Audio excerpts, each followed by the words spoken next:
Welcome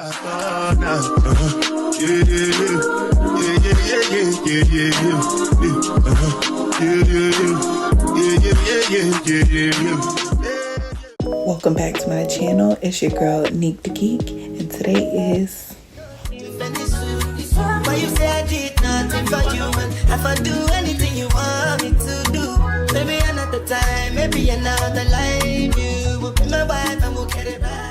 So today, a friend of mine requested a video. Shout out to you, Erin. Hey girl. And she wanted to know how to book a flight.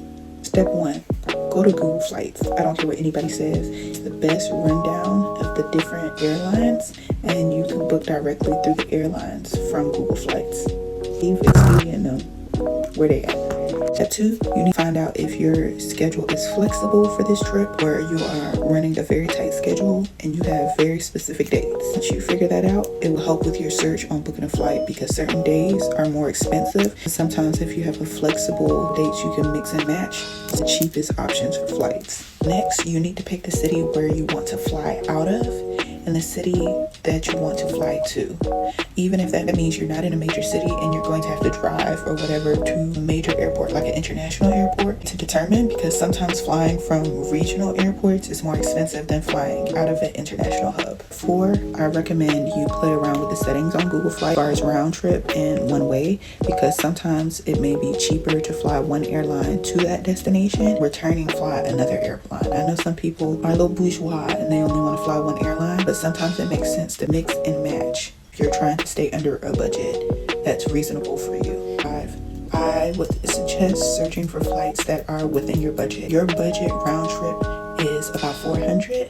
Try to look for something closer to the 300. If you find something under 300, you're doing really well. And usually, if you have a longer flight that's probably longer than 2 hours, go under your budget. If you're in economy, you can get to main class or main plus. If you're tall like I am, you can pay to sit in the emergency exit to have more leg room. After defining what your budget is, now you can look at just the price that looks good, but the time, because you don't want to have a red-eye flight and your accommodations like your hotel or your Airbnb say you can't check in after 10 p.m.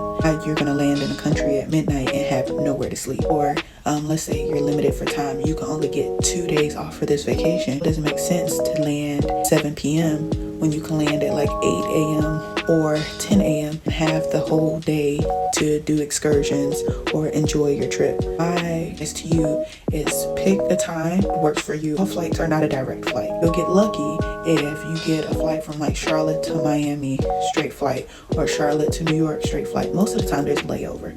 So with a layover, it'll probably tell you Charlotte to Fort Lauderdale to Puerto Rico. Sometimes those layovers can be anywhere from an hour to 10 hours. It will specify on the flight how long the layover is. And first it'll tell you the destination of the layover, then it'll tell you the time of the layover. I will do a video explaining what a layover is and how to navigate that in future videos. Usually when you pick a flight on Google Flights, it automatically shows you economy flights, which are the cheapest ones. There are filters on Google Flights, so you can choose if you want economy, main cabin, main plus, business, first class. So you can choose which one you want within your budget and within your comfort. Make sure you see what's included, because on Google Flights, they'll show you if a carry-on or a check bag is included into your price without additional add-ons. Budget airlines such as Spirit, Frontier, and United, carry-ons are not included. That will be an extra fee. There you can pay for that when you buy a ticket.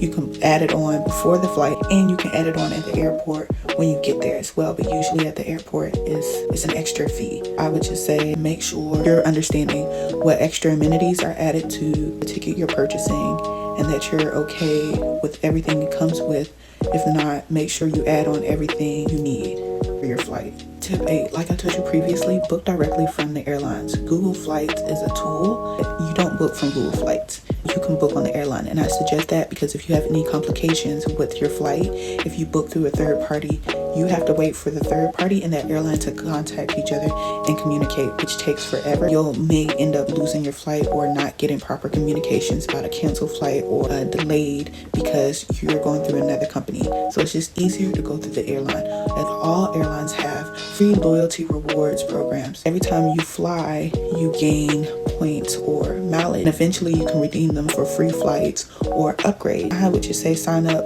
for rewards with all of the airlines, because you never know when you're going to fly one. It's always beneficial to have them, because I'm signed up for all of them as well, and I earn points on all of them as well. Step 10, after you pick the flight you want and you're on the airline website, make sure you click on any extras you need as far as check bags, carry-on bags, Wi-Fi, extra leg room, insurance. Also, insurance is a good thing to have. Make sure you select all the options so you're not confused when you show up to the airport and you still need to add additional items to your ticket. Step 10, make sure the information you put in for your flight matches your legal name that's on your ID, because if you get to TSA and your ticket and your ID do not match, TSA will not let you through. They'll send you back to the help desk and you might miss your flight depending on what time you got there. So it will be better for you to make sure all the information is correct the first go round. Last but not least, after you have paid and booked your flight, make sure you have an email confirmation and that all the information is correct. Also, pull up the app, which you should have downloaded, but if not, go to the website. Make sure a confirmation number that they provided in your email